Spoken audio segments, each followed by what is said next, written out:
Halo, nama saya Sifra Panggabean. Saat ini saya berada di Sel Infinity dan pekerjaan saya adalah seorang lawyer.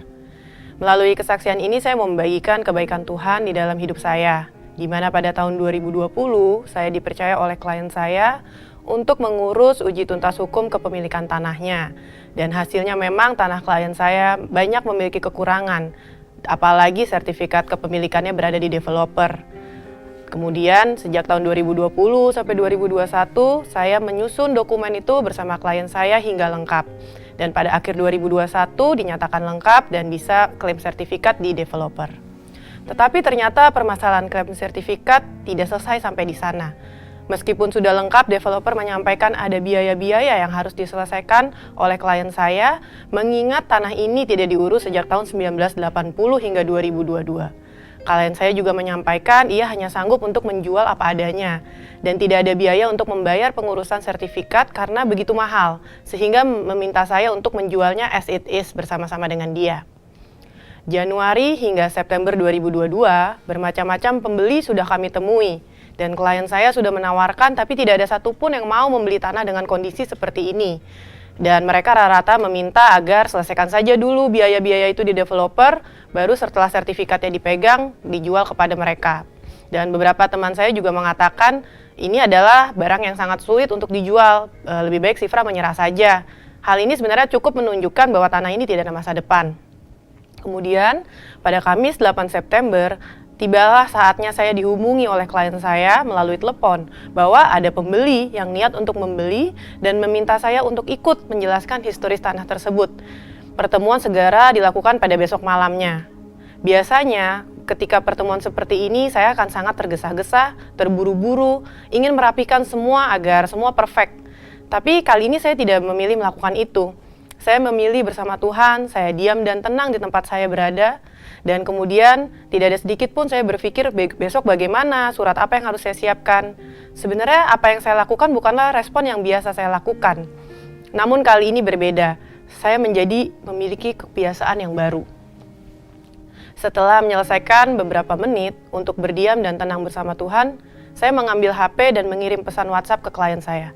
Besok 10 September sebelum malam ketemu kamu dengan calon pembeli di Citos, saya minta kita sama-sama berdoa di atas tanah itu lebih pagi.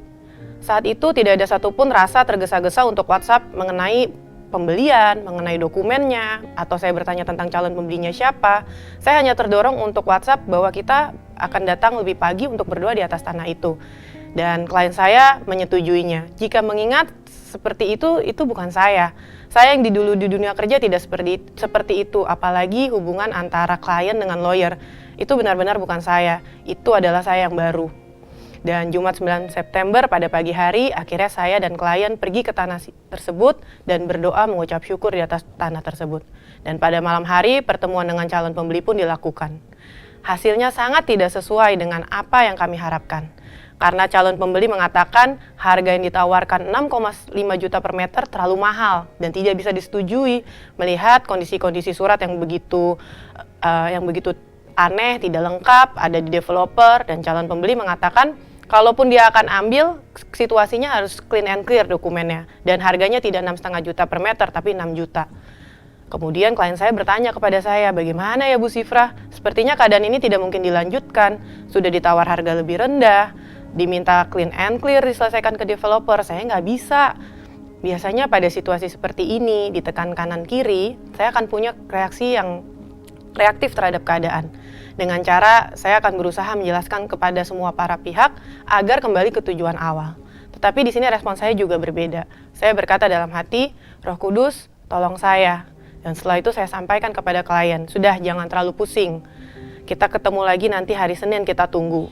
Padahal saya tidak tahu apa yang akan terjadi di hari Senin, sampai berkata demikian kepada calon pembeli dan kepada klien saya. Tapi saya merasakan dorongan dan impresi Roh Kudus berkata hari Senin.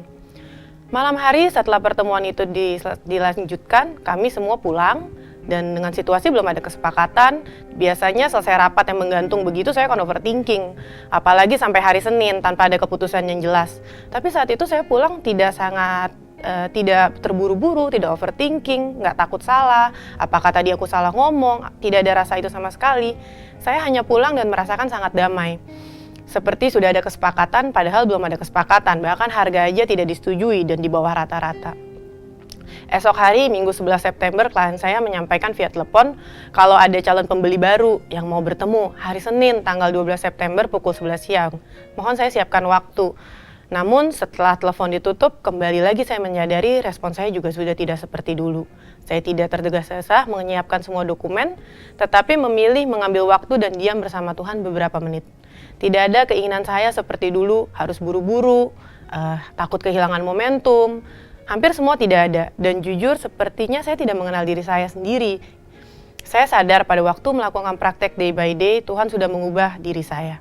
Ketika menyambut undangan Tuhan dengan berhenti sejenak hanya untuk bersama Tuhan di tempat kerja, Tuhan sedang memulihkan jiwa saya. Senin tanggal 12 September pukul 11 siang, pertemuan dengan calon pembeli yang baru dilangsungkan. Dan saya mengundang Roh Kudus untuk pimpin agar apa yang saya sampaikan dalam presentasi mengenai akuisisi tanah ini bisa dimengerti oleh calon pembeli dan proses dengan developer dipermudah. Hasilnya adalah pembeli mengatakan setuju dengan semua kesepakatan, tidak masalah, dia bersedia menerima as it is. Bahkan pembeli menyampaikan pada kami soal biaya pengurusan di developer akan ditalangin duluan, ditambah juga dengan DP akan dibayarkan secepatnya. Momen yang ditunggu tiba, yaitu penawaran harga per meter. Pembeli menyebutkan deal dengan harga 6,6 juta per meter. Hal ini membuat saya dan klien saya terbingung, heran, karena baru saja 3 hari yang lalu kami bertemu calon pembeli yang menolak harga penawaran kami 6,5 juta, bahkan nego menjadi 6 juta per meter dengan kondisi clean and clear. Tetapi di hari Senin 20 September Tuhan kirim pembeli baru yang deal dengan harga di atas penawaran kami dengan kondisi as it is. Seperti tertulis, orang-orang muda menjadi lelah dan lesu dan teruna-teruna tersandung. Tetapi orang yang menanti-nantikan Tuhan mendapatkan kekuatan baru. Mereka seumpama Raja Wali yang naik terbang dengan kekuatan sayapnya. Mereka berlari dan tidak menjadi lesu. Mereka berjalan dan tidak menjadi lelah. Akhirnya pembeli pun sepakat akan men-DP pada hari Kamis 15 September. Namun esok harinya pembeli menelpon kami dan mengatakan semua pembayaran akan dipercepat menjadi 14 September pagi hari. Semua terjadi lebih dari apa yang kami pikirkan. Sungguh ajaib. Saya kemudian mengerti ketika Roh Kudus mengatakan tunggu dan hold semua ke hari Senin. Di situ saya belajar mendengar Roh Kudus dan menunggu. Saya mengingat ayat Yesaya 30 ayat 15. Dengan bertobat dan tinggal diam, kamu akan diselamatkan. Dalam tinggal tenang dan percaya terletak kekuatanmu. Melalui kesaksian ini, saya sangat bersyukur mendapat sebuah perjalanan dan pengalaman pribadi bersama Tuhan dari praktek day by day. Selain itu, saya juga sangat bersyukur atas kebaikan Tuhan melalui Apostel Indri dan gereja, di mana kami terus diperkenalkan dan diajarkan tentang praktek day by day. Hal ini sangat kontradiktif dengan yang terjadi di dunia ini. Kita selalu ditekankan untuk doing, and performance, target-oriented, bahkan semua dituntut untuk lebih cepat. Hasil yang sebenarnya dicapai dari kebiasaan seperti itu adalah jiwa yang rusak, tidak bisa tenang, gelisah, marah, panik, tergesa-gesa. Sepertinya tidak ada lagi ruang atau space untuk kita merasakan perasaan kita. Apalagi mencapai bersekutu dengan Tuhan telah menjadi hal yang sangat langka untuk dilakukan. Sampai pada waktunya saya menekuni yang diajarkan oleh Apostel Indri mengenai praktek day by day. Hal yang paling berdampak kepada saya adalah tuntunan daily office. Daily office adalah solitude and silence 2 menit dan melakukan breath prayer, menghirup nafas Allah untuk memenuhi jiwa kita. Scripture reading, devotional and prayer diakhiri lagi dengan solitude and silence 2 menit. Hal ini seperti yang tertulis pada Yesaya 40 verse 31 versi Amplified. But those who wait for the Lord, who expect, look for, and hope in Him, will gain new strength and renew their power.